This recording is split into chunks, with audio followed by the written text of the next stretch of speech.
नमस्कार, स्वागत है आप सभी का महाबहस में और आपके साथ मैं हूं प्रीति बिष्ट। योगी सरकार ने गौवंश की हत्या को रोकने के लिए कानून को और सख्त बनाने की दिशा में बड़ा कदम बढ़ा दिया है। मुख्यमंत्री की अध्यक्षता में कैबिनेट की बैठक हुई और इस बैठक में उत्तर प्रदेश गौवध निवारण संशोधन अध्यादेश 2020 के मसौदे को मंजूरी दी गई। तो विधानमंडल का जब सत्र होगा तो फिर इसे कानूनी जामा भी पहना दिया जाएगा। फिलहाल इसी कवायद के साथ इस मामले में सियासत भी शुरू हो गई है। गौवध पर सख्त यूपी की योगी सरकार। हमारे प्रदेश की कैबिनेट ने माननीय मुख्यमंत्री जी की अध्यक्षता में नया अधिनियम गौवध निवारण संशोधन अधिनियम 2020 पारित किया है। 64 साल पुराने कानून में बड़ा बदलाव। इस अधिनियम में नया जो अध्यादेश लाना है उसमें मैक्सिमम जो पनिशमेंट है वो 10 साल तक कर दी गई है, पहले 7 साल तक की ही थी। अब यूपी में गौ तस्करों की खैर नहीं। हमारी गौ माता का वध नहीं होगा, एक बार लोग डरेंगे। अध्यादेश से गौ तस्करों पर कड़ा प्रहार। मुख्यमंत्री माननीय योगी आदित्यनाथ जी का हम हार्दिक अभिनंदन करते हैं कि उन्होंने ये एक सख्त कानून लाए हैं। गौवध पर सरकार सख्त, विपक्ष क्यों परेशान? देखिए, गौवंश की रक्षा हो ये अच्छी बात है, लेकिन योगी सरकार केवल मीटिंग में कानून बना करके ही गौवंश की रक्षा करेंगे या जमीन पर उतारेंगे? कड़े कानून से खत्म होगा गौवध का अपराध। देखिए, काऊ स्लॉटर के अगेंस्ट कानून पहले भी था, वो अवैध, कोई नहीं कर सकता था। अब उसको और कठोर किया जा रहा है, 1 से 10 साल तक की सजा का प्रावधान किया जा रहा है, जुर्माना भी किया जा सकेगा और ये सरकार का निर्णय है, अच्छी बात। गौवंश पर राजनीति क्यों?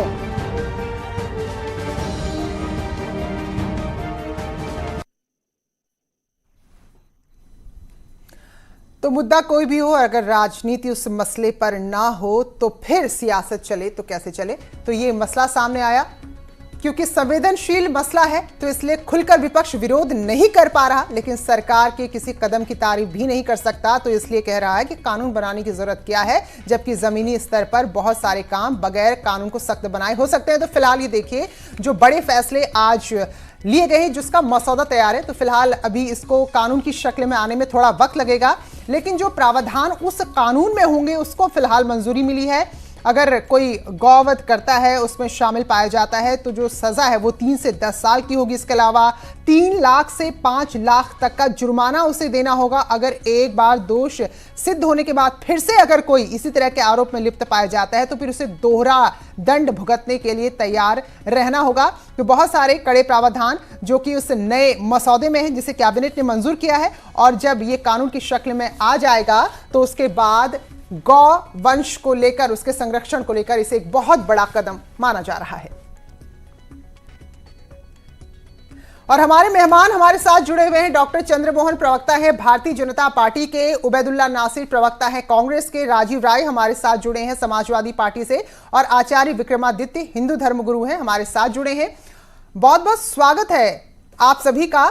तो सबसे पहले कांग्रेस का मैं रिएक्शन जानना चाहूंगी कि क्या वाकई में मानते हैं कि गौ संरक्षण की जो बातें हो रही थी, आप कहते हैं कि सरकार बात करती कदम नहीं उठाती है, तो ये जो कानून अब और सख्त बनेगा जिसका मसौदा तैयार हुआ है, तो इसकी तारीफ तो करनी चाहिए।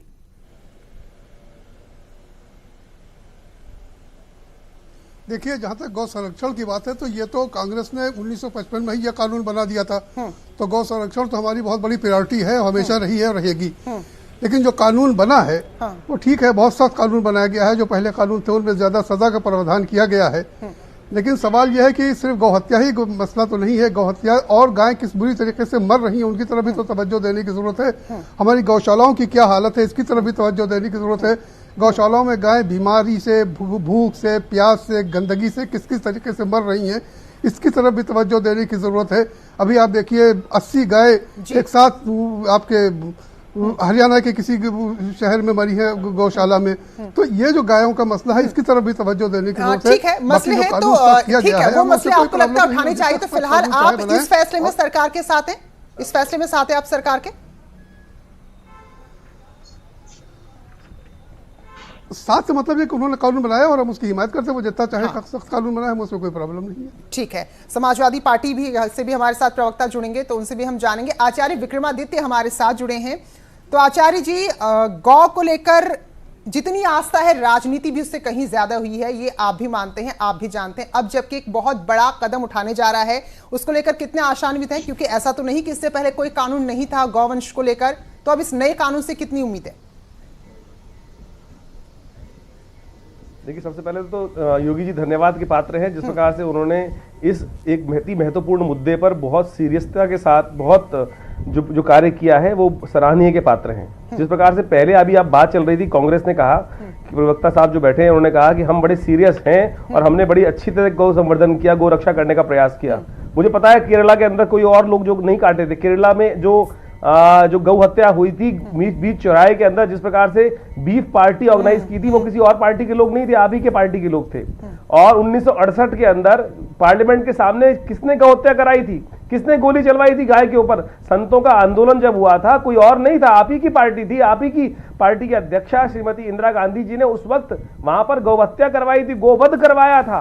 और तो और मैं आपको कितने यहां पर उदाहरण दूं, अभी समाजवादी के प्रवक्ता आने वाले हैं, वो भी कहेंगे कि हम बड़े सीरियस हैं, बड़ा अच्छा काम किया। अरे जब तक आप लोगों ने राजनीति करी, कांग्रेस ने कितने साल तक यूपी में राज किया, मैं अगर उस कानून को आपके समक्ष रखूं, उसके अंदर जुर्माना है 1000 से 2000 रुपए तक, 1000 से 2000 रुपए तक का जुर्माना हो सकता है, और सजा का प्रावधान जो है वो 1 साल तक का है। और यही प्रावधान था। इस प्रावधान के अंदर कोई केस रजिस्टर्ड तक नहीं होता था। जिस प्रकार का गो संवर्धन करने के लिए जब कॉन्स्टिट्यूशन बना तो डेरिवेटिव प्रिंसिपल्स के अंतर्गत आर्टिकल 48 के अंदर ये बात कही गई।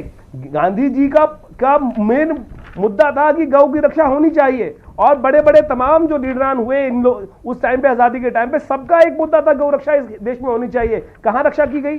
70 साल तक, 60 साल तक जिस पार्टी ने राज किया। आचार्य जी, क्योंकि सरकार केंद्र में भी बीजेपी की रही है और राज्य में भी अपना आधे से ज्यादा कार्यकाल यहां पर पूरा कर रही है, लेकिन क्या वाकई में गायों की हालत सुधरी है? क्या केवल कानून लाना भर काफी है क्या? हेलो जी, हेलो हेलो हेलो मैडम, एक बात मैं कहना चाहता हूँ जी।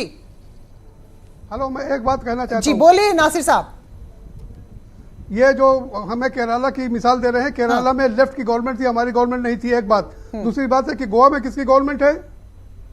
वहां क्या गौ हत्या पे कानून बना है? गौ हत्या के खिलाफ आपको पता ही नहीं है। जब अपनी पार्टी के नॉर्थ ईस्ट को में आप नहीं किसकी सरकार जानते है, हैं, असम में किसकी आपको सरकार है, शर्म आनी चाहिए। यहाँ बैठ के आप अपनी बात कर रहे हैं। आपके लोग थे, राहुल गांधी जी के साथ उन लोगों की फोटो छपी हुई है, उन लोगों के साथ जो बैठे थे वहां के ब्लॉक प्रेसिडेंट, वहां के इलाके के प्रेसिडेंट थे, सेक्रेटरी थे, उन सब के फोटो जाके देखिए, न्यूज के अंदर देखिए। शर्म आनी चाहिए आप लोगों को। यहाँ बैठ के आप पार्टी की बात करते हैं। इंदिरा गांधी जी आपकी पार्टी की अध्यक्षा थी, उनकी अध्यक्षता ये कोई लैंग्वेज नहीं है, शर्म आनी चाहिए। पार्लियामेंट के सामने गोली चलवाई आपने गाय के आप ऊपर। गोवा की बात कीजिए, आप गोवा की जवाब दीजिए। समाजवादी पार्टी से भी हमारे साथ जुड़ गए हैं राजीव राय। ठीक है, क्योंकि इनकी पार्टी सीधे सीधे कह रही है। राजीव राय जी जवाब देंगे। राजीव जी, आपकी पार्टी यहां पर, क्योंकि उसको पता है अगर खुलकर विरोध करेगी तो ये भी मुश्किल है, खुलकर समर्थन करेगी तो वो भी मुश्किल है।